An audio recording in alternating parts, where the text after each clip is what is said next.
College के 5 सबसे अच्छे दोस्तों ने अपनी गर्मी की छुट्टियां जंगल में कैंप फायर के आसपास एक साथ बिताने का फैसला किया।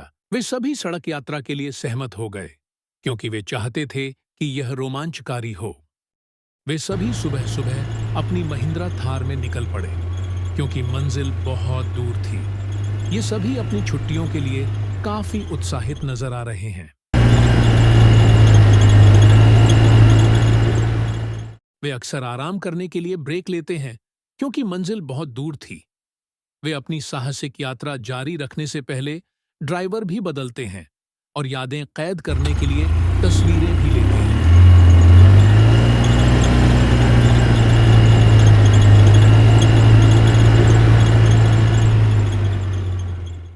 वे सभी यात्रा का आनंद ले रहे थे और अंततः वे अपने मंजिल पर पहुंच गए।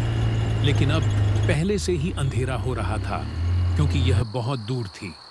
इसलिए वे तुरंत अपने वाहन से बाहर निकलते हैं और यह एक मजेदार कैंपिंग यात्रा मानी जाती है। 5 दोस्त शहर के शोर शराबे से दूर जंगल की गहराई में जाते हैं। वे जल्दी से अपना तंबू लगाते हैं और कैंप फायर जलाते हैं। रात की शुरुआत कैंप फायर के आसपास हंसी मजाक, मार्शमैलो भूनने, भूतों की कहानियां साझा करने, पार्टी, उत्सव, तेज संगीत के साथ हुई।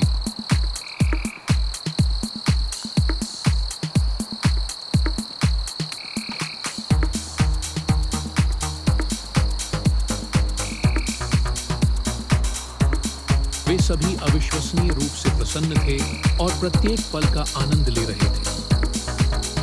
जंगल में चारों ओर अंधेरा छाया हुआ था, लेकिन जल्द ही उनके आसपास के जंगल एकदम शांत हो गए।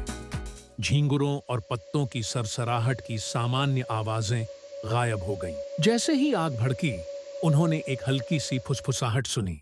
पहले तो उन्हें लगा कि यह सिर्फ हवा है, इसलिए उन्होंने इसे पूरी तरह से नजरअंदाज कर दिया। लेकिन फुसफुसाहटें तेज हो गईं। उनके शिविर के चारों ओर चक्कर लगाने लगी। हालांकि कोई भी शब्दों को समझ नहीं सका। दोस्तों में से एक, अंकित ने जांच करने का फैसला किया। मैं देखता हूं कि वहां क्या है। उसने टॉर्च पकड़ी और पेड़ों में कुछ दूर चला गया। वह फ्लैश लाइट जलाकर जंगल के अंदर चला गया। साथ ही वह डरा हुआ भी था।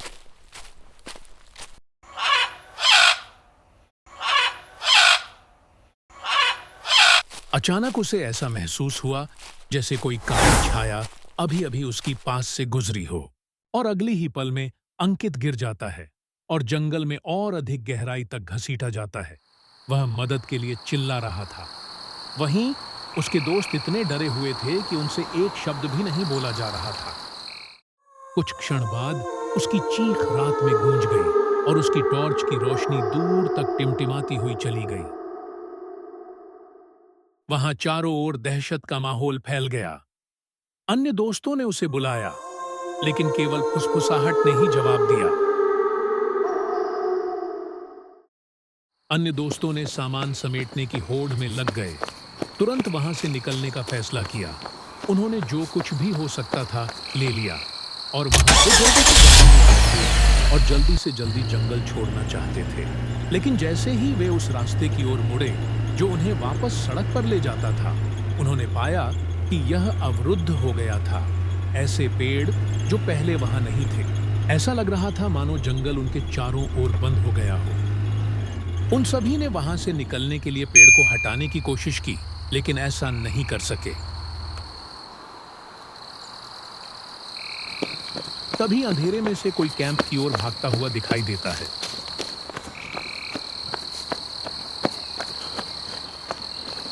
अंकित लड़खड़ाता हुआ कैंप में वापस आया, पीला और कांपता हुआ।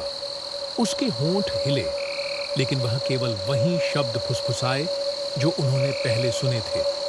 You shouldn't have come. बाकी सभी अपने दोस्त की हालत देखकर घबरा गए, जो कि भूत प्रेत से ग्रस्त लग रहा था। लेकिन फिर अंकित कभी ना वापस आने के लिए मुड़कर जंगल के अंदर चला गया। बाकी दोस्त एक साथ इकट्ठा होकर सूरज के उगने का इंतजार करने लगे। जंगल पूरी रात फुसफुसा रहा था। सूरज उगते ही वे सभी अपने वाहन में बैठ जाते हैं और जितनी जल्दी हो सके जंगल छोड़ देते हैं। जीवन भर का भयावह अनुभव लेने के बाद वे घर के लिए रवाना हो गए, जिसे वे कभी नहीं भूलेंगे और वे कभी भी जंगल में वापस नहीं जाएंगे। Please like, share and subscribe to my channel.